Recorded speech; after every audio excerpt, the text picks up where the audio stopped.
Many of you, when you're ready to start searching for a new job, you go straight to Google and you start typing in questions. So one of the questions that you might be typing in is, which format should I use for my resume?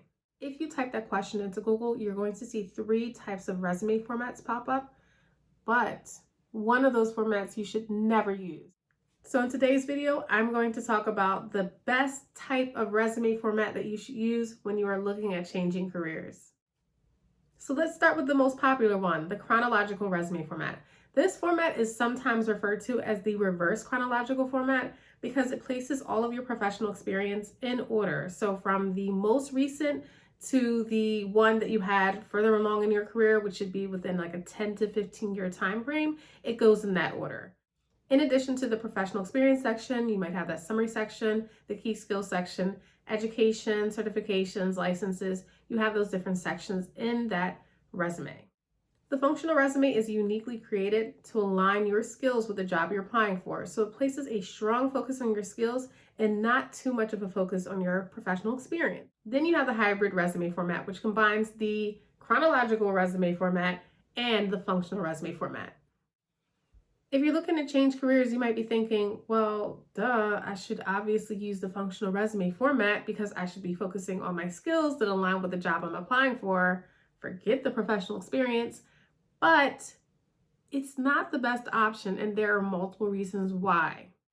Number one, the functional resume has a very, very low chance of success in getting past the applicant tracking system. The applicant tracking system is really designed to look at resume formats that are in chronological or reverse chronological order.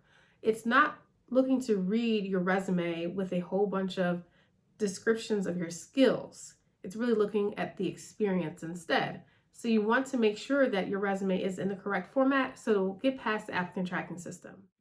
Secondly, it sends a huge red flag to recruiters because they're looking at your resume like, what are you trying to hide? Why aren't you focusing on your experience? It really does not help you get the best impression out there of yourself when you're using a functional resume. Also, when you use the functional resume format, you might be thinking that you are hiding those details that you don't want hiring managers and recruiters to see, but in actuality, you're bringing it to their attention because you're making it so obvious when you only have a small section with no details of any of your experience and you're like literally listing a couple of your jobs at the bottom of the resume. Your resume should be based on your experience and your achievements. So at this point, you might be thinking, well, what should I do? If I want to change careers, everyone's saying that my experience will not be relevant and jobs will not want to look at me or hire me and I will have no chance of success in my job search. That's not true. What you want to do is really focus on the experience that you have that aligns with the role you're applying for. So look at the job description, figure out, okay, what experience do I have that is going to help me get this job?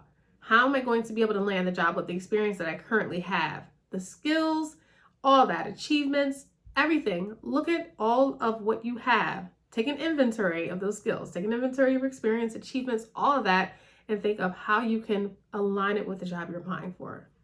So that's why I strongly suggest if you are applying for a job, use a chronological resume format. You might also want to consider maybe using a hybrid resume format, but it has to be done correctly. So out of the 3, my strongest suggestion, go with the chronological resume format. You will have a lot more success if you use that one versus using the functional resume format.